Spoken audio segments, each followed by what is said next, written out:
शब मेराज वो रात कि जिस रात के असरार और रमूज आज तक पोशीदा हैं और तासुबह क़यामत पोशीदा ही रहेंगे, मगर उनमें से कुछ वो जो वापिस आकर अल्लाह के नबी सल्लल्लाहु अलैहि वसल्लम ने अपने सहाबा को बताए, उन पर आज भी तहकीक जारी और सारी है।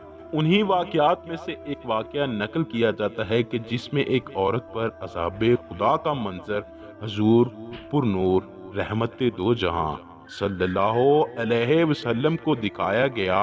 चनाचे नकल किया जाता है कि शब मेराज हुजूर नबी करीम सल्लल्लाहु अलैहि वसल्लम ने देखा कि एक औरत के हाथ उसके सर के साथ बांधे हुए थे और पांव उसके सीने के साथ जकड़े हुए थे, और इसी हालत में उस पर मुसलसल कोड़े बरसाए जा रहे थे।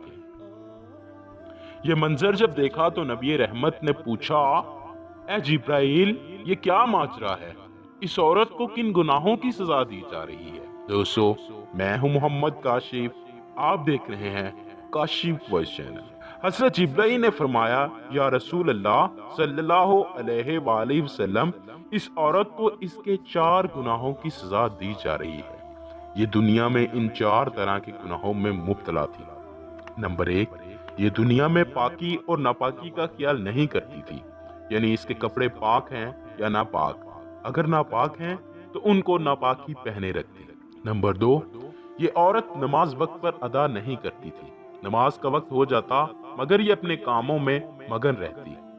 नंबर 3, गुस्ल फर्ज हो जाता तो गुस्ल करने में ताखीर से काम लेती, बसा औकात तो कई कई दिन तक पाक हुए बगैर रहती।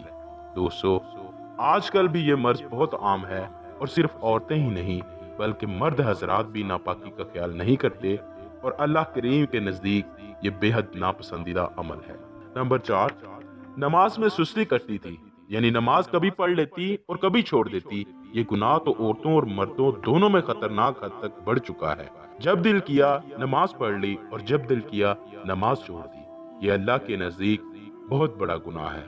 दोस्तों, अल्लाह से दुआ है कि अल्लाह पाक हमें इन गुनाहों से बचने की तौफीक अता फरमाए, और अपने रसूल सल्लल्लाहु अलैहि वसल्लम और अहले बैतो अतहार के बताए हुए असूलों पर जिंदगी गुजारने की तौफीक अता फरमाए।